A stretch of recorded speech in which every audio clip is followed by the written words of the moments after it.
Merci de votre fidélité sur la chaîne YouTube levolcannews.net.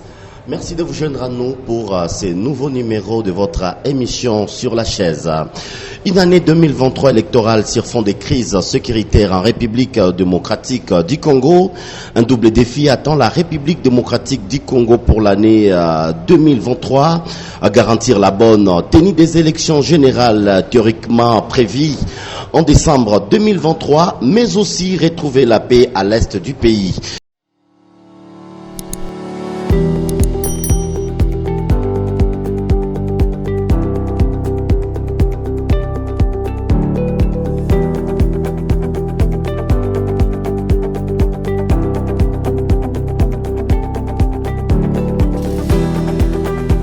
Pour en parler aujourd'hui, nous recevons sur la chaise Isabelle Pendeza, qui n'est pas sa première invitation sur notre chaîne. Je rappelle que vous êtes présidente du collectif des associations féminines pour le développement CAFED. Aujourd'hui, nous parlons de la tenue des élections et l'insécurité au Nord Kivu. Est-ce que vous voyez que des aspects vont devoir se conjuguer ensemble et avoir de bonnes élections ici en République démocratique du Congo? En d'autres termes, on veut organiser des élections et il y a la guerre à l'est de la République démocratique du Congo. Merci d'abord pour l'invitation m'accordée. Je profite aussi de cette occasion pour saluer les téléspectateurs qui nous suivent à ces moments. La question, elle est une question d'actualité et c'est une question fondée qui nécessite exactement des réponses aussi adéquates et des réponses fondées, bien sûr. En répondant à ta question, c'est que les élections, c'est une priorité et la sécurité, c'est aussi une priorité et je dirais d'ailleurs la priorité des priorités, c'est la sécurité. Parlant du cas actuel de la province du Nord Kivu avec la guerre à nous imposer par le M23, surtout que nous nous attendons à l'enrôlement des électeurs. Ici, par exemple, au Nord Kivu, il y a un cas de déplacés vers Kanyaruchinya où il y a des milliers de personnes. Pensez-vous que ce processus d'enrôlement aura son pesant d'or parce qu'il y a des gens qui ne sont pas d'ici, à Goma, qui vont devoir faire face à ces scrutins électoraux?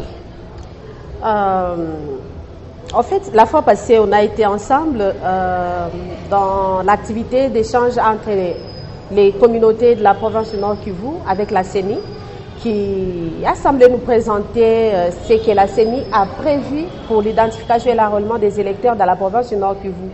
La CENI qui connaît très bien les contextes dans lesquels vivent des milliers de déplacés en provenance de Rutshuru qui sont présentement à Goma et qui, la CENI a semblé nous garantir que malgré ces contextes, l'enrôlement va se passer et ils ont déjà préparé tout ce qu'il faut pour l'enrôlement des électeurs.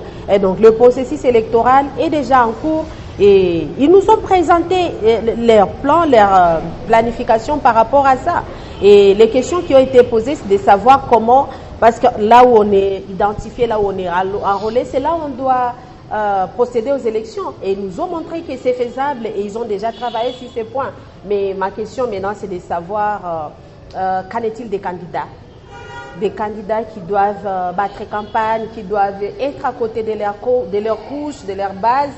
Comment ils vont se comporter pendant cette période où c'est vraiment une période adéquate, une période très sensible par rapport au manque de paix, par rapport au manque de sécurité dans plusieurs zones. Et pour ça, est-ce que la recherche de la paix n'est-elle pas une solution avant la tenue des élections? Comme je l'ai dit dans l'introduction, c'est que les deux points sont des questions prioritaires. La priorité, selon vous, c'est quoi? Et nous, on doit être clair. En fait, quand il y a déplacement massif de la population, quand il y a manque de sécurité, il y a vraiment des difficultés de réaliser certaines choses. Et moi, je me dis, le processus électoral, c'est constitutionnel. Et nous, on ne doit pas aller en dehors de ce qui est d'ailleurs prévu dans la Constitution, parce que tout le monde est censé connaître la loi et voir même la loi électorale. Si le calendrier a été lancé pour ce processus électoral, moi je pense que si les batteries sont mises en marche et s'ils sont vraiment, si le processus est bien respecté, on peut toutefois aller de l'avant. Mais moi, je me dis, les contextes aujourd'hui, la priorité des priorités, c'est la sécurité. Bien sûr, il y aura des personnes qui nous diront que depuis des années, depuis 2006, les échéances 2011. électorales passées, il y avait l'insécurité. Mais oui, la RDC n'avait pas connu une forte agression comme aujourd'hui. Et donc, on doit être au milieu avant de tirer la conclusion par rapport au contexte du moment. Et moi, je me dis, la priorité des priorités reste la sécurité parce que mener les campagnes électorales, faire l'enrôlement des électeurs pendant la situation compliquée aujourd'hui, ça garantit quoi? Mais aussi, les élections, si c'est une priorité, bien sûr, parce que ça permet au moins de renforcer les institutions, mais aussi d'échanger quand même les cycles et autre chose.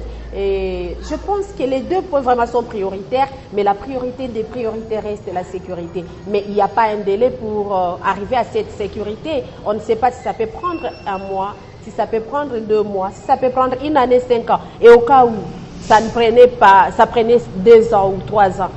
Est-ce qu'il faut arrêter avec le processus électoral? Mais qu'est-ce que vous pensez pour toutes ces personnes qui pensent que l'insécurité risque de favoriser un glissement, par exemple? Moi, je pense que ce n'est pas un motif fondé parce que les glissements dépendent de beaucoup de points, de beaucoup de facteurs. Ce n'est pas seulement l'insécurité, il y a beaucoup de facteurs. Il y a l'aspect logistique, il y a l'aspect préparation, il y a beaucoup d'aspects qui peuvent être autour de tout ce qui peut occasionner un glissement. Mais moi, je me dis, le vote, c'est un droit pour tout citoyen congolais qui est à l'extérieur du pays comme à l'intérieur du pays. Et comme c'est un droit aussi constitutionnel, on doit respecter les délais constitutionnels. Et moi, je propose que les autorités puissent mettre les batteries en marche pour essayer un peu de voir dans quel contexte on peut vraiment pousser les choses pour sécuriser les zones qui sont déjà occupées aujourd'hui. Et quand cela sera arrivé, si c'est dans les délais, qu'on aille aux élections parce qu'on a besoin de voir les deux aspects très réalisés. Mais connaissant bien, vous suivez de près tout ce qui se passe par exemple à l'Ouest où ils ont débuté avec le processus d'enrôlement des électeurs. Il y a des choses qu'on décrit jusqu'aujourd'hui, par exemple la logistique. Connaissant bien la province du Nord Kivu, pensez-vous que ces problèmes vécus à l'Ouest ne risquent pas d'empiéter ce processus d'enrôlement des électeurs? Oui, tout peut arriver. Tout peut arriver et moi je pense qu'il est temps pour nous de se préparer en conséquence parce que ce qui a commencé de l'autre côté, ça ne nous garantit pas, ça ne nous rassure pas que ça ne peut pas se passer chez nous. Et donc c'est à nous de voir, de booster, de mettre nos efforts ensemble pour voir comment dévier certaines choses parce que ce qui se passe aujourd'hui, bon, on peut quand même encourager le processus qui a commencé, mais il y a beaucoup de failles, il y a beaucoup de difficultés, il y a beaucoup de choses qui ne se font pas d'une bonne manière et donc on doit arriver à les changer. Ces contextes dans lesquels nous vivons ou bien nous voulons entamer ce processus électoral, est-ce que ça favorise la femme? Parce qu'au moins elle est déterminée aujourd'hui à participer activement à ces échéances électorales. Ça favorise la femme, le contexte actuel. En fait, pour répondre à cette question et parler exactement que ça favorise la femme, je dirais pas oui. Je dirais pas oui parce que vous voyez vous-même les contextes, même s'il n'y a pas vraiment une agression comme aujourd'hui, la situation sécuritaire dans notre région n'a jamais favorisé la femme à battre campagne, mais aussi à être prête de sa base. À part ça, il y a aujourd'hui la situation financière aussi qui est en train de se dégrader où les femmes ont du mal vraiment à avoir de fonds pour se préparer en conséquence. Il y a aussi beaucoup de difficultés, par exemple, la mauvaise volonté, la mauvaise foi des différents partis politiques, des autorités des différents partis politiques qui n'encouragent pas vraiment la participation de la femme. Les défis majeurs restent la loi électorale aujourd'hui qui n'a pas vraiment, bien qu'elle a été révisée, mais ça n'a pas vraiment relevé, ça n'a pas touché vraiment les causes profondes de la faible participation des femmes aux élections, à la participation politique dans notre pays. Et donc les défis sont encore là, mais je sais que les femmes sont en train d'y travailler, mais le contexte ne nous permet pas vraiment de s'ouvrir au monde politique. Mais avec les difficultés, on va essayer de chercher de voies de sortie pour arriver à participer d'une manière valable et équitable. Vous suivez de près toujours l'actualité. Des analyses sont données pour, n'est-ce pas, parler des élections et l'insécurité. Le dernier candidat de Nelly de la ville de Goma, lui qui pense qu'il faut d'abord chercher la paix avant de parler élections. Pour vous, il avait raison ou il n'avait pas raison? En fait, chaque personne, quand elle donne son intervention, on doit comprendre ce qui lui a motivé, ce qui lui a touché, parce qu'on ne peut pas parler des choses juste pour parler, mais on parle parce qu'on a des raisons qui poussent une personne à s'exprimer dans ce sens. Les personnes qui pensent que les élections ne sont pas une urgence aujourd'hui, ces personnes ont raison parce qu'elles savent pourquoi elles ont dit ça. Et d'autres qui disent que c'est vraiment pas, c'est une urgence aussi. Ces personnes aussi ont raison. Pardon, on n'est pas là pour condamner les uns et pour juger les autres. Mais moi je me dis, c'est vrai que la priorité, je ne fais que répéter mes mots, la priorité des priorités reste la paix, la sécurité. Et c'est tout ce qu'on peut faire. C'est là où on doit travailler beaucoup plus pour se rassurer que la paix devienne une réalité chez nous et que les choses se passent très bien. Parce que imaginez-vous dans ces cycles ici, dans ces contextes ici, je ne crois pas que les élections seront peut-être inclusives. Parce qu'il y aura toujours des personnes qui ne vont pas participer, pas parce que ces personnes ne veulent pas, mais parce qu'il n'y a pas de moyens qui leur permettent de participer. Et donc, ça sera des élections exclusives, permettez les termes, parce qu'il y aura une catégorie et ça va créer de frustration, ça va créer des agitations et ça risque encore de nous ramener à la case de départ. Et donc, on n'a pas intérêt d'exclure certaines personnes et aller avec certaines personnes. Vous vous rappelez des échéances passées parce que à Béni, où ils n'ont pas pu voter le président de la République. Et aujourd'hui, cette population reste frustrée parce que c'est comme si on les avait... Non, pas c'est comme si réellement on les a ignorés dans le processus électoral. C'était de leur droit de voter comme tous les autres. Et d'autres qui pensent qu'il faut partir avec la guerre, il faut toujours aller aux élections. Mais j'ai répondu, j'ai dit que ça dépend de la motivation de chaque personne. S'il y a des personnes qui pensent qu'aller comme ça va nous garantir, qu'ils nous montrent le pourquoi et les avantages. Et s'il y a d'autres qui pensent qu'on va exclure une certaine communauté ou bien on va exclure certaines personnes dans le processus, qu'ils nous disent aussi le pourquoi, parce qu'on a besoin d'une inclusion, on a besoin des élections crédibles et on a aussi besoin des élections transparentes. Imaginez dans les zones qui sont contrôlées aujourd'hui par les rebelles. Est-ce que ça va favoriser vraiment aux gens d'aller se faire enrôler et d'aller voter vraiment d'une manière ouverte? Parlant de la recherche de la paix, vous en tant que femme du Nord Kivu, quel degré d'engagement de la femme du Nord Kivu pour la recherche de la paix aujourd'hui? Oui, la femme du Nord Kivu s'est fixé des objectifs et je pense que cela est visible aujourd'hui parce que sa participation est en train quand même de donner de fruits, parce que bien qu'on ne soit pas à ces pourcentages-là que nous attendons, que nous demandons chaque jour, mais au moins il y a les femmes qui participent dans différentes assises, bien que ce n'est pas vraiment encore les nombres que nous voulons. Parce qu'en fait, parler des questions de femmes, parler des questions de paix et de sécurité, on ne peut pas exclure une partie. Ça doit aller avec la participation des femmes, ça doit aller avec la participation des jeunes, ça doit aller avec la participation de tout le monde. Et donc, moi, je pense qu'il y a déjà un engagement que nous saluons des femmes qui sont là pour contribuer, pour donner leur point de vue, pour donner leurs idées à la recherche de la paix. Nous avons vu des sensibilisations pour que la femme participe à ces élections. Est-ce que pouvons-nous dire que la femme est aujourd'hui prête à aller à ces élections et pourquoi pas un bon nombre de femmes emporter ces élections.